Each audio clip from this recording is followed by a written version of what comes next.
आसान नहीं है मंजिल को पाना, सालों का संघर्ष मायने रखता है।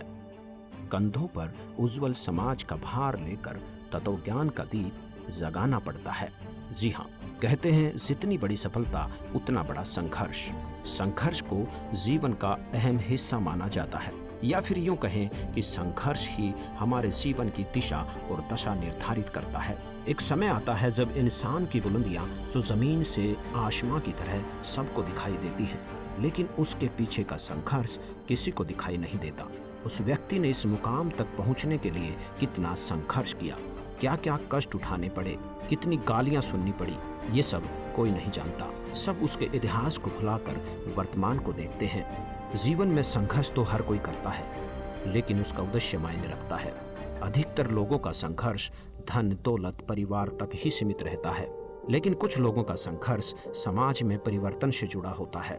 ऐसे लोगों का संघर्ष इतिहास बन जाता है और फिर इतिहास में उनका नाम सुनहरे अक्षरों में अंकित होता है। ऐसे महापुरुष लोगों के दिलों पर अमिट छाप छोड़ देते हैं और मृत्यु के बाद भी जग में उनकी कीर्ति बनी रहती है। इतिहास इस बात का गवाह है कि जब किसी महापुरुष ने संसार की भलाई के लिए कदम बढ़ाया है, उसे हमेशा संघर्ष करना पड़ा है, जिससे बड़े बड़े परिवर्तन हुए हैं और उन परिवर्तनों के साथ लोगों का जीवन भी सुलभ हुआ है। कहते हैं संघर्ष जितना बड़ा होगा, जीत उतनी ही शानदार होगी। आध्यात्मिक मार्ग में भी भक्तों और संतों ने ऐसे ही कठिन संघर्ष किए हैं और आध्यात्मिक मार्ग में फैले पाखंडवाद को खत्म करने के लिए वे हमेशा सच पर अडिग रहे। वह दुनिया वालों के जुल्म सहते हुए भी सच्चाई का रास्ता नहीं छोड़ा। उन्होंने ये सब इसलिए किया ताकि पूरे विश्व का मार्गदर्शन हो सके। गुरु नानक देव जी, रविदास जी व मीराबाई को कौन नहीं जानता। सत भक्ति के लिए समाज परिवार से संघर्ष किया। इनके संघर्ष की मिसाल आज भी दी जाती है। आज भी जग में इनकी महिमा का गुणगान किया जाता है। ऐसी महान आत्माओं की मोक्ष के बाद भी संसार में उनकी महिमा बनी रहती है। संघर्ष करने वाले महापुरुषों की कहानियां पढ़ते समय हमारे दिल और दिमाग में विचार आते हैं कि यदि इन महापुरुषों के समय में हम भी होते तो तन मन धन से संघर्ष में इनका साथ देते। परंतु ऐसा कहना आसान है, लेकिन वास्तव में किसी भी महापुरुष का संघर्ष में सहयोग करना और उसके संघर्ष और सच्चाई को सही ठहराना बहुत मुश्किल है। आइए आपको ऐसी ही एक अद्वितीय संघर्ष की कहानी से रूबरू करवाते हैं, जो वर्तमान के परिप्रेक्ष्य में अतुलनीय है और आने वाले समय में सुनहरे अक्षरों में लिखी जाने योग्य है। संघर्षपूर्ण जीवन जी रहे इस महापुरुष ने अपना जीवन जनता की भलाई के लिए ईश्वर को सौंप दिया। वर्तमान में ये महान संत सच्चाई की राह पर चलते हुए कठिन संघर्ष कर रहे हैं। वे सामाजिक व आध्यात्मिक मार्ग दोनों में ही संघर्ष कर रहे हैं, जिससे मानव समाज का भला भी होगा और मोक्ष भी। वो महान संत जगत गुरु तत्वदर्शी संत रामपाल जी महाराज हैं, जिन्होंने जनता के कल्याण के लिए अपना पूरा जीवन दांव पर लगा दिया। 8 सितंबर 1951 का वो शुभ दिन, जिस दिन संत रामपाल जी महाराज जी का जन्म गांव धनाना, जिला सोनीपत, हरियाणा में एक किसान परिवार में हुआ। बचपन से ही भगवान के प्रति अटूट आस्था होने के कारण हर छोटी बड़ी खुशी पर भगवान का शुक्रिया करना, पूजा करना उनकी दिनचर्या का एक अहम हिस्सा बन गया था। हनुमान जी के परम भक्त होने के नाते हर मंगलवार का व्रत रखते, सालासर बालाजी जाते और हनुमान चालीसा का पाठ भी किया करते थे। इंजीनियरिंग की पढ़ाई पूरी कर संत जी हरियाणा प्रांत में सिंचाई विभाग में जूनियर इंजीनियर की पोस्ट पर नियुक्त हुए, जहां पर 18 वर्ष कार्यरत रहे। फिर एक दिन अचानक संत रामपाल जी महाराज के जीवन को नया मार्गदर्शन, नई दिशा मिली जब इनकी भेंट संत रामदेवानंद जी से हुई। उन्होंने 17 फरवरी सन 1988 फागुन मास की अमावस्या को रात्रि के समय परम पूज्य स्वामी रामदेवानंद जी से नाम दीक्षा प्राप्त की, जिसके बाद संत रामपाल जी स्वामी जी के सत्संग में ज्यादा से ज्यादा जाने लगे और उस तत्व ज्ञान का जिक्र लोगों से करने लगे। वह पुण्यात्माओं को गुरुदेव स्वामी रामदेवानंद जी के पास ले जाकर नाम दिलवाया करते, घर पर भी रहकर चर्चा किया करते थे। फिर एक दिन अचानक सन 1993 में परम पूज्य स्वामी रामदेवानंद जी ने सदगुरु संत रामपाल जी महाराज को सत्संग करने की आज्ञा दी। और फिर सन 1994 में नामदान की आज्ञा प्रदान की तथा आशीर्वाद दिया कि घबरा मत, मैं तेरे साथ रहूंगा और विश्व में आपके बराबर कोई संत नहीं होगा। अब जोर के साथ साथ प्रचार करना, घर घर जाकर पाठ प्रकाश करना ही संत रामपाल जी का नित्य कार्य हो गया। कुछ दिन बाद पाठ और सत्संगों की संख्या अधिक होने के कारण उन्होंने सन 1995 में जेई की पोस्ट से त्याग पत्र दे दिया, जो हरियाणा सरकार द्वारा 16 मई 2000 को पत्र क्रमांक 34923500 तिथि 16 मई 2000 के तहत स्वीकृत है। अपने घर परिवार को भगवान भरोसे छोड़कर संत रामपाल जी ने मानव कल्याण के उद्देश्य से मालिक की सेवा प्रारंभ कर दी। सन 1994 से 1998 तक संत रामपाल जी महाराज जी ने घर घर, गांव-गांव, नगर नगर में जाकर सत्संग किया। संत जी ने परमात्मा की वाणी को घर घर में पहुंचाने की शुरुआत की। इच्छुक भक्त आत्माओं के घर गरीबदास जी महाराज जी के ग्रंथ साहिब की स्थापना करते और पाठ प्रकाश करते। धीरे धीरे संत जी के बहु संख्या में अनुयायी हो गए और सन 1999 में गांव करोथा, जिला रोहतक, हरियाणा में सतलोक आश्रम की स्थापना की तथा 1 जून 1999 से 7 जून 1999 तक परमेश्वर कबीर जी के प्रकट दिवस पर 7 दिवसीय विशाल सत्संग का आयोजन करके आश्रम की शुरुआत की। वह महीने की प्रत्येक पूर्णिमा को 3 दिन का सत्संग प्रारंभ किया। सन 2003 में संत जी ने अखबारों व टीवी चैनलों के माध्यम से सत्य ज्ञान का प्रचार करना शुरू कर दिया और अन्य धर्मगुरुओं से भी शास्त्र विरुद्ध ज्ञान त्याग कर समाज को भ्रमित न करने व सत्य ज्ञान स्वीकार करने का आग्रह किया। परंतु नकली धर्मगुरुओं ने अपनी दुकानें बंद होती देख इस सत्य ज्ञान को स्वीकार करने की बजाय इसका विरोध करना शुरू कर दिया। जिसके बाद जहां भी जिस भी नगर में संत रामपाल जी सत्संग करने जाते, वहीं अन्य अज्ञानी धर्मगुरुओं के बहकावे में आकर लोग विरोध करने लगे और कुछ पुण्यात्माएं सत्य ज्ञान को स्वीकार भी करने लगे। संत रामपाल जी महाराज दिन रात सत्संग करते और पुस्तकें लिख लिख कर उनका प्रचार करते। उन्होंने सभी धर्मों के साथ साथ आर्य समाजियों के संस्थापक महर्षि दयानंद जी द्वारा लिखित पुस्तक सत्यार्थ प्रकाश के वेद विरुद्ध ज्ञान व असामाजिक तथ्यों की सच्चाई से भी सबको रूबरू करवाते हुए उसका खंडन किया, जिस कारण अपने अज्ञान का पर्दाफाश होने के भय से उन अज्ञानी संतों, महंतों व आचार्यों ने सतलोक आश्रम करोथा के आसपास के गांवों में संत रामपाल जी महाराज को बदनाम करने के लिए दुष्प्रचार करना प्रारंभ कर दिया तथा 12 जुलाई 2006 को आर्य समाज के तथाकथित धर्मगुरुओं ने सैकड़ों हजारों की संख्या में भीड़ को एकत्रित करके संत रामपाल जी को शान से मारने तथा आश्रम को नष्ट करने के उद्देश्य से सतलोक आश्रम करोथा पर हमला किया।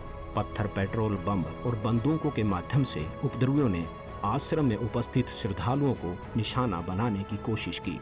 उपद्रवियों का उद्देश्य था कि संत रामपाल जी महाराज सतलोक आश्रम करोथा छोड़कर चले जाएं, अन्यथा आश्रम को ध्वस्त कर देंगे। आर्य समाजी धर्मगुरु यह चाहते थे कि ऐसा सत्संग यहाँ पर नहीं होने देंगे, क्योंकि उनकी दुकानें बंद हो रही थी। सच्चाई समाज के सामने आ रही थी। पुलिस ने उपद्रवियों को रोकने की कोशिश की, जिस कारण कुछ उपद्रवी चोटिल हो गए। इस मुठभेड़ में उन्हीं की गोली से एक व्यक्ति की मौत हो गई, जिसका झूठा केस संत रामपाल जी महाराज पर बना दिया गया और सतलोक आश्रम करोथा को सरकार ने अपने अधीन कर लिया तथा संत रामपाल जी महाराज व कुछ अनुयायियों पर झूठा केस बनाकर उन्हें जेल में डाल दिया। मानव कल्याण और विश्व में शांति के अद्भुत भक्ति मार्ग को रोकने के लिए सच्चाई को दबा दिया गया, परंतु वो शायद ये भूल गए कि सच्चाई को कुछ दिन दबाया जा सकता है पर मिटाया नहीं जा सकता। सच तो सामने आकर ही रहता है। संत जी के जेल जाने के बाद भी ज्ञान नहीं रुका, बल्कि पहले से ज्यादा तेजी से फैलने लगा। जेल में भी बहुत से श्रद्धालुओं ने संत रामपाल जी से नाम दीक्षा ली, जिनमें कुछ पुलिस वाले भी शामिल हैं। झूठे मुकदमे और झूठे आरोप में 21 महीने जेल में रहने के बाद संत रामपाल जी महाराज ने सन 2008 में हिसार जिले के सतलोक आश्रम बरवाला में पुनः सत्संग प्रारंभ किया। अब संत रामपाल जी महाराज का संघर्ष केवल नकली धर्मगुरुओं तक ही सीमित नहीं रहा, बल्कि समाज में फैली कुरीतियां और भ्रष्टाचार के खिलाफ भी संत रामपाल जी ने मोर्चा खोल दिया। इसी दौरान संत रामपाल जी महाराज के तत्व ज्ञान का डंका देश और विदेश में जोर शोर से बजने लगा और सन 2012 आते आते संत रामपाल जी महाराज के अनुयायियों का काफिला लाखों में पहुंच गया, जिसके साथ ही संत रामपाल जी महाराज ने एक ऐतिहासिक ऐलान कर विश्व के सभी धर्म गुरुओं को आध्यात्मिक ज्ञान चर्चा के लिए आमंत्रित किया। संत रामपाल जी महाराज के अलौकिक अद्भुत ज्ञान के आगे किसी भी धर्म गुरु की ज्ञान चर्चा करने की हिम्मत नहीं हुई और कोई भी धर्म गुरु ज्ञान चर्चा के लिए सामने नहीं आया। जिसके बाद भगत समाज की शंकाओं को ध्यान में रखते हुए राष्ट्रीय टीवी चैनल साधना के माध्यम से प्रसिद्ध धर्म गुरुओं के आध्यात्मिक विचारों और संत रामपाल जी महाराज के आध्यात्मिक विचारों की तुलना विवेचन करने के लिए आध्यात्मिक ज्ञान चर्चा नामक प्रोग्राम चलाया गया, जिसका अभूतपूर्व नतीजा आया और मानव समाज में संत रामपाल जी महाराज के तत्व ज्ञान का डंका घर घर बजने लगा। अब पूरे भारतवर्ष में ही नहीं बल्कि पूरे विश्व में माना जाने लगा कि संत रामपाल जी महाराज के आध्यात्मिक ज्ञान की कोई सानी नहीं है। घर घर जाकर ज्ञान गंगा पुस्तक पहुंचाई जाने लगी, जिसे पढ़कर लाखों की संख्या में लोग संत रामपाल जी से जुड़ने लगे और अद्वितीय लाभ प्राप्त करने लगे। सन 2013 में सुप्रीम कोर्ट ने सतलोक आश्रम करोथा, जो कि 2006 से प्रशासन द्वारा सील कर रखा था, उसको वापस बाइज्जत संत रामपाल जी महाराज को सौंप दिया, जिसकी खुशी में संत जी के अनुयायी आश्रम की साफ सफाई करने के लिए आश्रम करोथा पहुंचे और सफाई करने लगे। परंतु कुछ आर्य समाज से जुड़े लोगों से ये बर्दाश्त नहीं हुआ और वे आश्रम में संत रामपाल जी के अनुयायियों पर हमला करने के उद्देश्य से फिर से भीड़ इकट्ठी करके आश्रम के सामने पहुंच गए। संत रामपाल जी ने अनुयायियों से गेट बंद करके केवल सुमरिन करने को कहा। आर्य समाजियों ने आश्रम पर पत्थरों से हमला बोल दिया। पुलिस भी वहां पहुंच गई, पर आर्य समाज ने पुलिस पर भी हमला कर दिया। परंतु कुछ ही देर में पुलिस ने स्थिति संभाल ली और बाद में आश्रम को खाली करवाया गया। जिसके बाद करोथा आश्रम में सत्संग नहीं हो सका।